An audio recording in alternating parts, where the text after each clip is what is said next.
Então, com vocês, Ana Lúcia Teixeira, como eu já falei antes, esse evento tão grandioso, né? E agradecer com muito carinho a professora Jacinta pelo convite. Hoje eu estou aqui trazendo uma parte da minha fala, está relacionada ao nosso primeiro encontro, aqui, menina, ao nosso primeiro encontro da Comissão Nacional de Técnicos e Auxiliares de Enfermagem, que aconteceu em novembro do ano passado. E também está baseada, minha fala, com relação à prática, né? Hoje aqui a gente vai ver a questão da mão na massa, como se diz, né? Enquanto que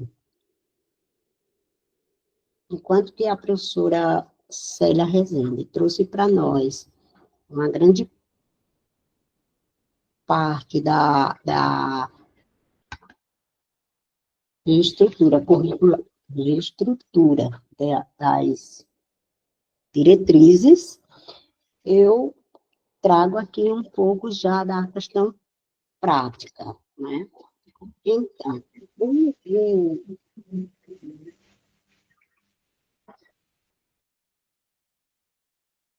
o tema central da minha conversa vai ser baseada na educação permanente para técnicos em enfermagem, com a administração de medicamentos e saúde planetária, né? Vou tentar aqui.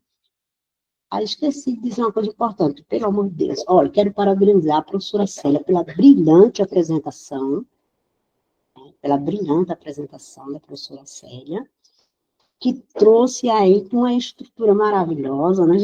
Eu agora, professora, estou até com dificuldade de caminhar, viu? Depois de toda essa sua exposição. Fica tranquila, Ana Lúcia, eu só ia pedir para você colocar na forma de apresentação, para ficar melhor para quem está nos acompanhando. Por gentileza, tá?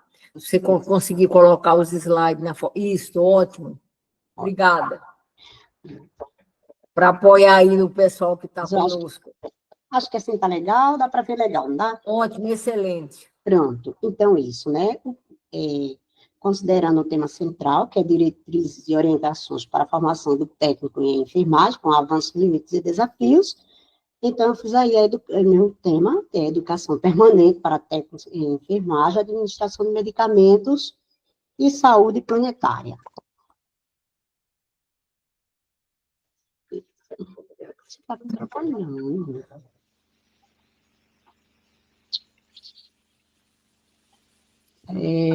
Então, como o tema central é administração de medicamentos, então, eu trouxe para cá as nossas velhas e amigas do dia a dia, que são as vias de medicamento, né? As vias de administração de medicamentos. Mas, como a gente viu na conversa anterior, né, nas palavras anteriores, a gente não pode ter uma prática extremamente tecnicista, né? Só a nível técnico. Nós também temos que ter um pouco do conhecimento em relação à teoria de cada coisa. Daí eu trouxe aqui esses conhecimentos que são extremamente necessários para qualquer pessoa que atua na saúde, mas com muito especial, eu digo aqui, para o técnico de enfermagem, porque às vezes brincando, vamos ter muito cuidado, que a ampola de vez em quando quebra na mão do técnico, né? A ampola às vezes quebra na mão do técnico. Então, conhecimento muito importante para um técnico, que aí a gente vê nas diretrizes, como a professora colocou aí, essa questão essa dicotomia que há entre o fazer e o saber.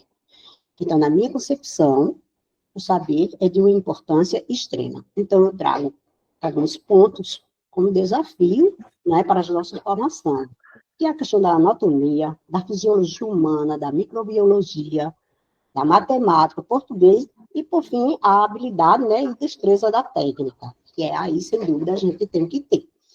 Então, como que a gente vai relacionar essas importâncias? O que é anatomia? É de grande importância a gente ter essa noção ao menos, né, de anatomia. Então, a gente precisa entender de alguns pontos, como, por exemplo, na hora de escolher o local onde você vai fazer, por exemplo, uma injetável endovenoso, né? Porque um dos campos que precisa de muita detenção, do conhecimento, são as medicações parenterais. Como que a gente consegue entender a condição de se fazer uma medicação parenteral sem causar danos e sem perder a qualidade?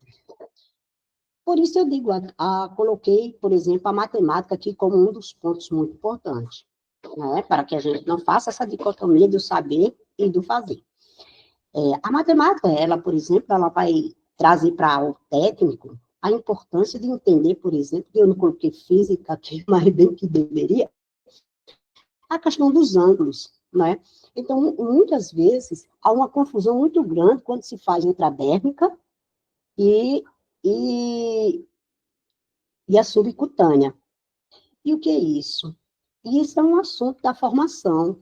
A formação precisa trabalhar essas questões do ângulo, que o técnico entre para a vida profissional sabendo os ângulos que vai usar na hora de fazer a administração. Entender ângulo de 90 graus, 45 graus, 15 graus e por aí vai.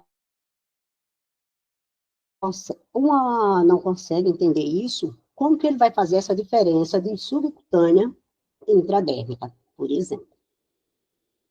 Porque eu trago a educação permanente como sendo o grande desafio.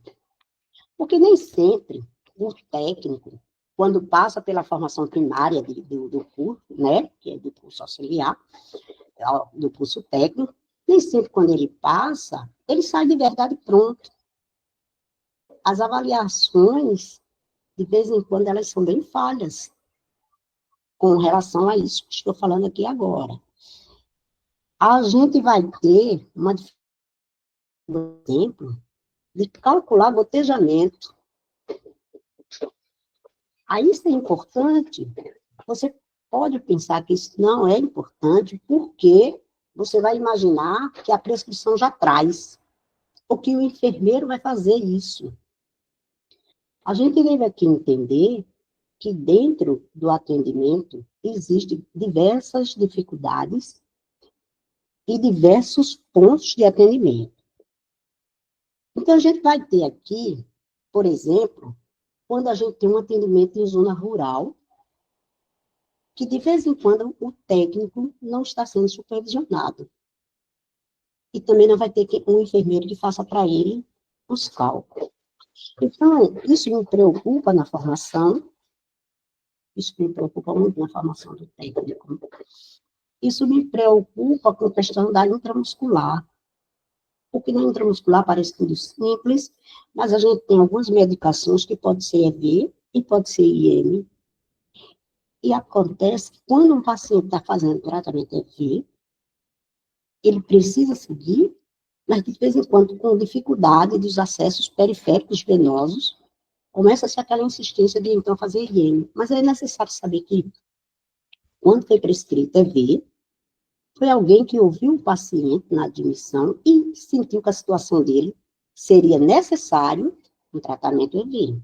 Então, não é o técnico que pode fazer essa modificação, né? As demais vias, como a oral, a retal, o estómago e mucosa de pele, são vias que, de vez em quando, tem problema em casa, porque a administração em casa, ela não tem supervisão, e às vezes também, quando ela sai, o paciente sai do consultório, às vezes ele não recebe a informação que precisava receber. Porque muitas vezes a gente acha que tem um técnico no atendimento e a gente não tem um técnico. Que isso é uma coisa de gestão. Com relação à microbiologia, a gente precisa saber de microbiologia, sim, Porque, a partir desse entendimento, a administração do medicamento vai fazer toda a diferença. E isso, gente, como que você consegue fazer essa relação com a questão planetária?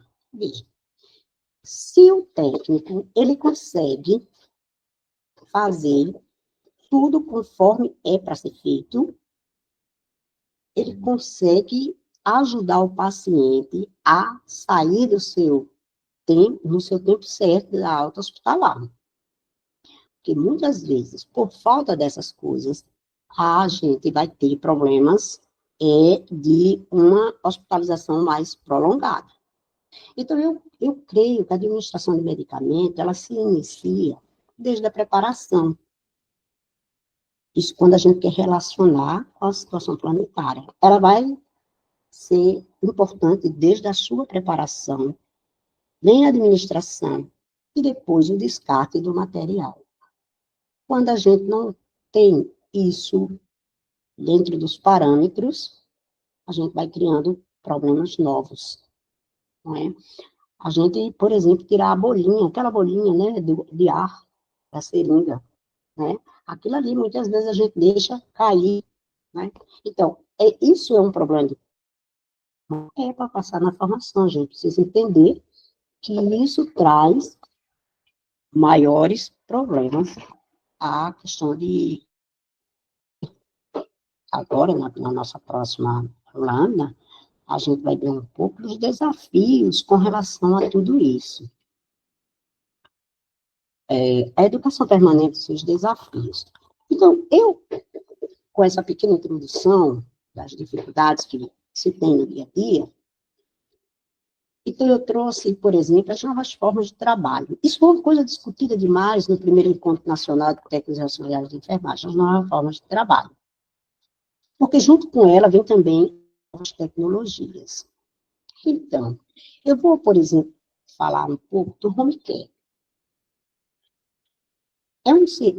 Uma atividade que o técnico, ele se desloca para a casa do cliente. Estando lá, eu fico a me perguntar como faz essa supervisão. Como faz a supervisão desse trabalhador, desse técnico, em trabalho home care? A gente tem as dificuldades desde a escala. A escala do home care já é uma grande dificuldade, porque muitas vezes falta alguém para cobrir e fica uma agonia tentando fazer contato com alguém. Então, quando encontra essa pessoa, ela já chega nas carreiras, porque ela foi avisada de última hora, ela foi chamada de última hora.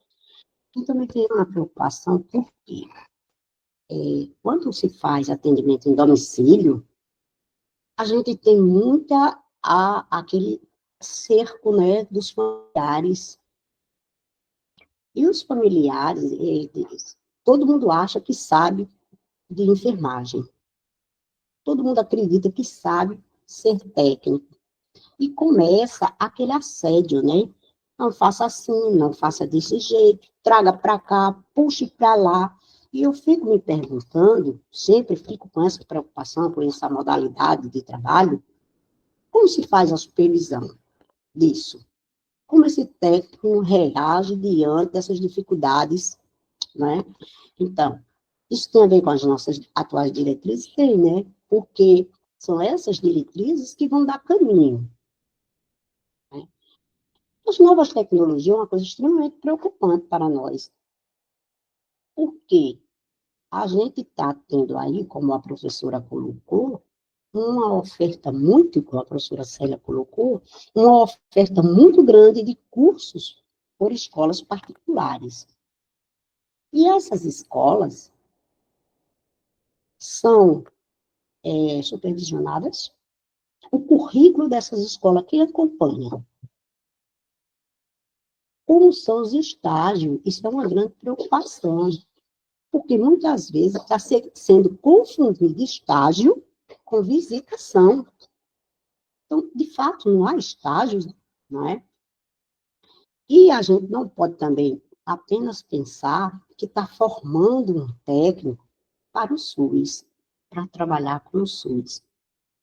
Mesmo que seja na maior número de participação desse trabalhador, seja empregos em instituições do SUS, mas nós vamos ter também não SUS. E, na grande maioria, as técnicas de setores privados, eles vão ter equipamentos de alta resolução, são equipamentos de mais complexidade para o manuseio. E isso a gente precisa ver se nas nossas propostas, dentro das novas diretrizes, se a gente pensou num currículo que consiga alcançar isso. Porque quando a gente não alcança isso, e esse técnico sai direto para uma instituição, uma entidade privada, por exemplo, ela vai enfrentar um vexame muito grande. Também compreendo que o curso, que normalmente vai de um ano a um ano de meses, no máximo 2 anos, né, para a formação do técnico, ele não consiga cobrir isso tudo. Daí a minha preocupação em dizer que é necessário que esse técnico, durante sua formação, seja sensibilizado para uma educação permanente. Que cada vez que ele vá para um setor diferente, ele se prepare, ele se reorganize. Isso para a gente não ter situações vexosas, né? Porque os cursos convencionais de técnico de enfermagem, ele não tem essa cobertura para determinados, por quê? Os investimentos são pequenos nos cursos. Então, eu me pergunto, a gente sai, mesmo agora que a gente está aí com essas diretrizes mais ampliadas, com uma diretriz mais... A gente precisa saber se a gente teve esse cuidado com a questão dos estágios, que os estágios não se limite à mera visitação. Como que a gente vai, por exemplo, uma coisa que em muitos lugares até nem tem, muitos hospitais não tem, por exemplo, uma câmara hiperbárica, por exemplo, né? Quando a gente hoje sabe que muita gente faz hemodiálise, muita gente faz diálise, esse curso, esses alunos, eles passam por essa complexidade de aprendizado, né? Então, assim, isso são, para mim, uns verdadeiros desafios, né?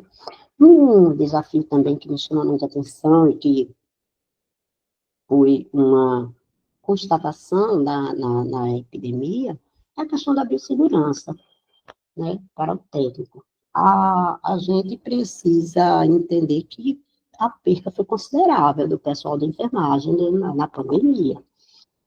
Houve falha na formação desses profissionais, e agora, diante dessa situação, a gente repensou isso, a gente repensa essa biossegurança, né?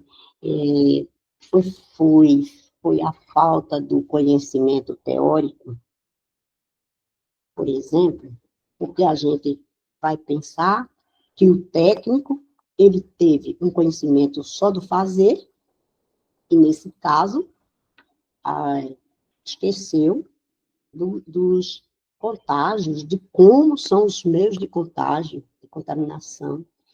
Tudo bem que na pandemia, a gente não conhecia o vírus, não sabia nem se era vírus, se era bactéria, mas mesmo você indo para a história, a gente vai ver em outras situações de pandemia que se perdeu muita gente, até descobrir que não adiantava se cobrir da cabeça os pés e deixar boca e nariz expostos. Aí a gente chegou agora, né, em 2020, com essa pandemia, e a gente teve uma perda grande de profissionais, e até que se Até o momento, a gente continua entendendo que o meio de contágio era mucosa. Então, até onde, né, nossas novas diretrizes também se preocupou. Porque durante uns 5 meses que a gente foi tendo um encontro até a gente formar essa comissão de técnicos e auxiliares, né, na Comissão Nacional, a gente discutia muito essa questão de cuidar de quem cuida, né? E eu acho que o cuidar de quem cuida passa também pela biossegurança, né? E, e também a gente precisa ver, nesse mesmo aspecto dos prejuízos do técnico, a gente também precisa ver a questão das legislações, né? Eu acho que na formação, a gente também precisa sensibilizar esse alunado para as questões das legislações, né? Porque quando a gente fala de avanços e limites, a legalidade ela está dentro, né? Por quê? O que acontece, né? A gente tem, por exemplo, o porém. Porém, o técnico tem uma dificuldade muito grande de passar pelo Corém. Por quê? Ele é um voto vencido no Corém. E por quê? Porque ele é minoria já na formação da chapa. Ele já é minoria.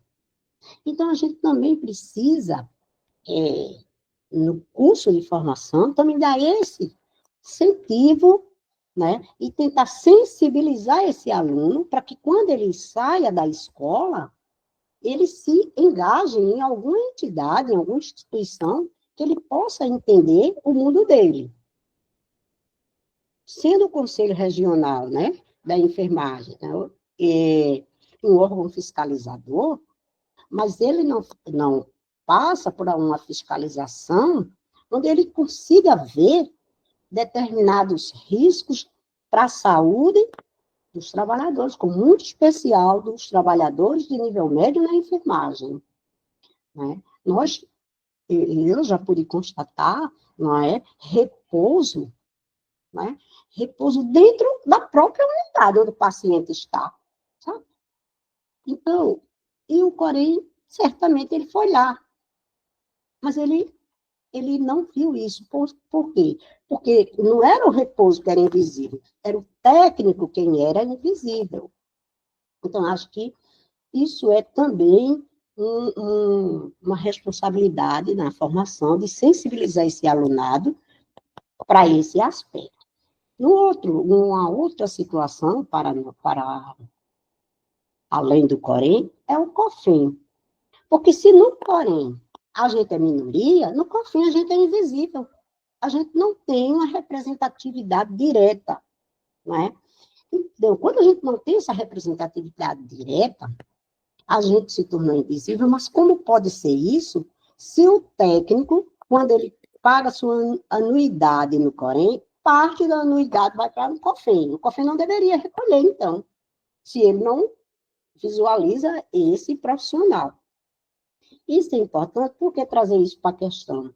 Isso é importante porque quem é que faz as legislações?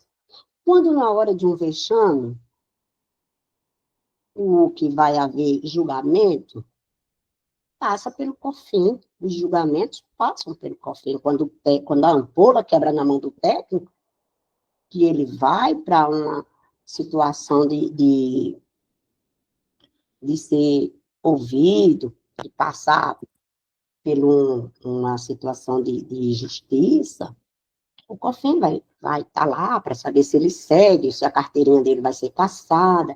Então, a gente precisa também ter essa sensibilidade, né? E isso tudo faz parte da educação permanente. Por quê?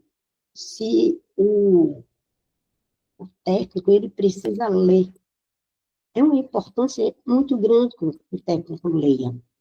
Desde rótulo de medicamento, desde bula, desde prontuário, ele precisa ler. Ele precisa, desde o seu curso de formação, seu primeiro curso de formação, ele precisa ser sensibilizado para a leitura. Por quê? essa coisa de você fazer por fazer é onde a coisa desanda. Quando a gente sabe o que faz, a gente tem uma possibilidade muito maior de acertos do que de erros, né? Com relação aos... Isso seria avanço, no meu entender, seria um dos avanços. É um desafio grande, que seria um dos avanços, sensibilizar esse alunado, né, porque a gente está falando de formação, sensibilizar esse alunado para esse aspecto da leitura. E, nesse caso aqui, eu estou falando de leitura específica, leitura voltada para o trabalho, para o exercício, né? E as limitações a gente já tem pela própria legislação.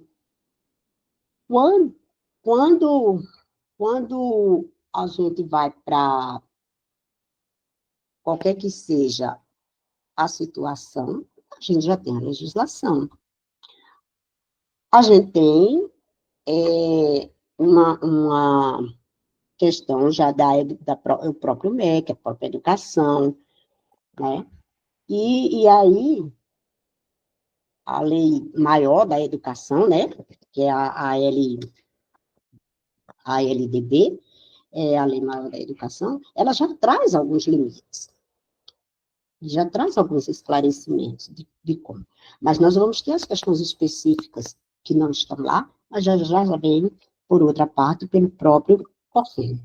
Então, como posso eu ser regido? Eu, enquanto profissional, eu sou regido pelas legislações que o próprio COFIN cria, o que também cria, mas eu sou invisível, eu não estou lá, eu não participo, eu não sugiro, eu não protesto, entende? Então, eu acho que a gente precisa, sim, sensibilizar na formação a esse aluno para que ele participe. Isso só traz benefício, ao meu ver, isso só traz benefício. Dizendo assim, só supervisão, enfermeiro, supervisiona tudo que um técnico faz. Eu digo, então, se tu se o enfermeiro for supervisionar, a gente não vai nem precisar ter técnico, vai ser só o enfermeiro, porque o trabalho que ele vai ter de supervisionar todas as suas atividades, ele vai realizar. E isso a gente sabe que não pode, não tem condição de acontecer. Mas o que eu chamo de uma supervisão?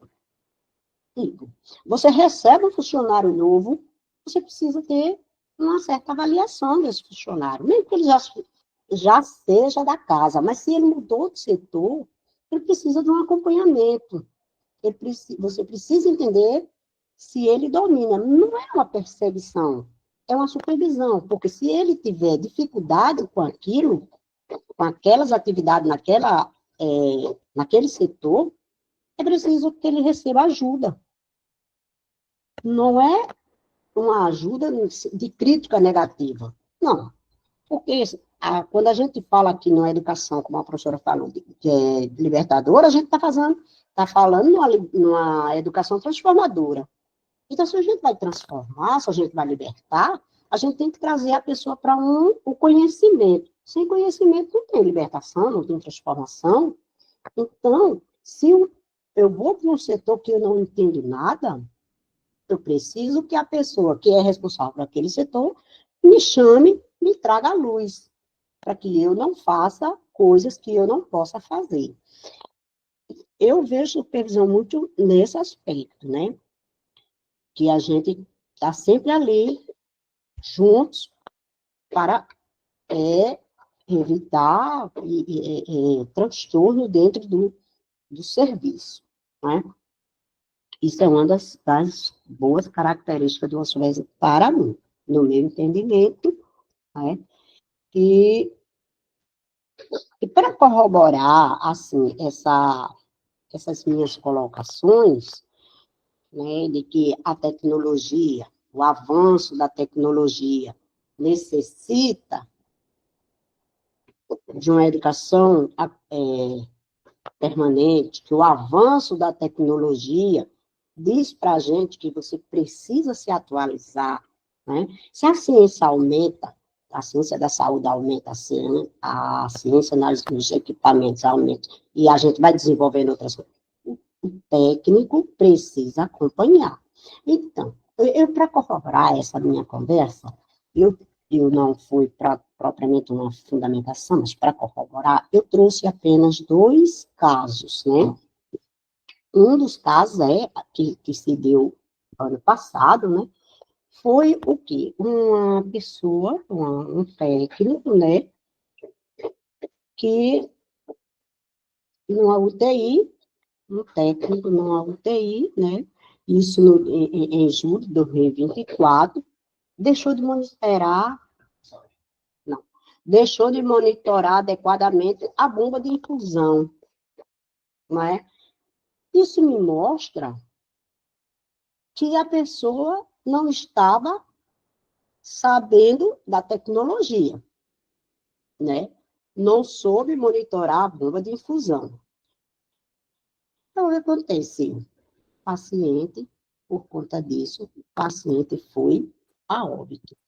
Por quê? O que faltou para essa técnica foi uma técnica entender que a bomba não podia ficar sem a medicação. A medicação não podia terminar e esperar que você preparasse para trazer. Você tinha que estar com essa medicação a tempo. Terminou, coloca, porque a medicação era contínua. O que aconteceu? A técnica, quando a medicação terminou, é que ela foi preparar a medicação. Interrompeu, e isso causou um óbito, né? Então, é quando eu digo, faltou conhecimento, faltou uma educação permanente, ou seja, se atualizar é preciso, se faz preciso, né? E aí a gente viu outra situação que eu também trouxe aqui agora, né? Foi a questão de uma criança de 2 anos de idade, né? Aí, de fato, foi bem a propósito, né? Eu encontrei outras situações, mas também trouxe bem a propósito, porque quando eu digo precisa sensibilizar o aluno para quando ele estiver trabalhando, ele leia rótulo, leia prontuário, leia a bula, leia tudo dentro da sua unidade, para que ele esteja atento. É bem verdade que quando acontece situações drásticas como essa e como a que a gente viu anteriormente, que sempre que vem um óbito, né, gente, é drástico, né? Então, eu creio que quando, como agora nesse caso aqui dessa criança, né, eu não expus o nome da criança, mas está aqui o endereço, né, o link, se alguém quiser conferir, tá, o link. O que aconteceu? Faltou leitura. E eu digo que é uma sucessão de erros. É por isso que eu brinco dizendo, cuidado, porque a ampola quebra na mão da gente. Por quê? Quando eu digo que houve uma sucessão de erros, errou alguém antes desse técnico, principalmente aqui nesse caso, né? Errou alguém antes dele. Mas quem está respondendo na justiça é ela, né? É a técnica, é ela que está lá respondendo, né? O que aconteceu no dia 6 de maio de 2025? Isso é caso novo. Eu trouxe 2 casos novos para a gente ver que é uma necessidade, de fato, da gente ter esses cuidados, né? Que as nossas novas diretrizes também pensem bem nessa situação. O que aconteceu? Olha, uma troca de um medicamento provocou a morte de um menino de 2 anos na noite desta terça-feira. Eu verifiquei no dia 7, né? Foi quando saiu aqui, dia 6. Então, o menino aqui, José Rafael, entrou com um quadro de bronquite, no hospital, aí a médica vai e prescreve para o menino hidrocortisona, não é? Então, segundo a técnica, quando ela pegou a caixa, era uma caixa de hidrocortisona, mas a ampola ela não verificou o que era. E alguém tinha colocado uma outra medicação, né? Essa tal da succinilcolina, né? Ou succitrato, que estava na caixa da hidrocortisona. Então, a técnica confiante, porque no rótulo da caixa, certo? fez na criança. O que aconteceu? Óbito. Um óbito da criança, né? Houve, obviamente, um erro antes do dela, mas não sei. Até onde eu li sobre o caso, ninguém tinha ido atrás de quem cometeu o erro antes dela, de ter pego uma outra medicação e colocado na caixa da hidrocortisona. Quem respondeu? Quem está respondendo? Ela, né? Que já perdeu o trabalho e que está aí respondendo diante da justiça, porque está respondendo por um crime culposo, né? Onde não se tem intenção de matar, porém, está respondendo. Então, nesse aspecto, né, eu trouxe apenas esses dois casos para fundamentar toda essa história, né, de que a gente precisa ter muito mais do que a técnica, a gente tem que dominar muito mais do que a técnica. A gente precisa dominar máquinas, né, dominar conhecimentos, porque, além de tudo, ainda tem, né, que eu não trouxe aqui, mas também tem uma coisa de que uma superdosagem, né?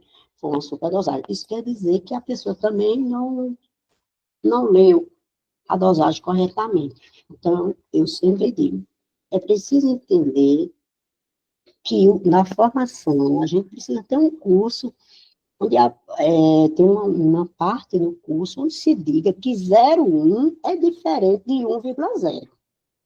Isso, de vez em quando, tem banana. É necessário ensinar aquela coisa da fração de medicamento. Se a gente não consegue dominar a fração de medicamento, é um problema muito sério. Por quê? Às vezes, a gente está só num plantão de um determinado setor, a gente está só. E a gente, quando recorre à farmácia, a farmácia não tem a medicação exatamente como foi prescrita. Então, é necessário a gente recorrer a conhecimentos para fazer esses fracionamentos, né? Então, eu queria aqui dizer que a gente sai casando aqui um pouco, né? As palavras da doutora Célia que trouxe aí a, a literatura, né? Trouxe as questões da novas diretrizes e cursos. E eu tentei, aqui de um certo modo, fazer essa conexão da prática com o conteúdo que a professora trouxe, para que a gente possa entender que, de fato, a gente tem que ter técnica, o saber técnico, mas tem que ter o saber teórico, o saber científico, né? Então, eu termino por aqui, agradecendo a oportunidade e feliz com a oportunidade. E vamos seguir.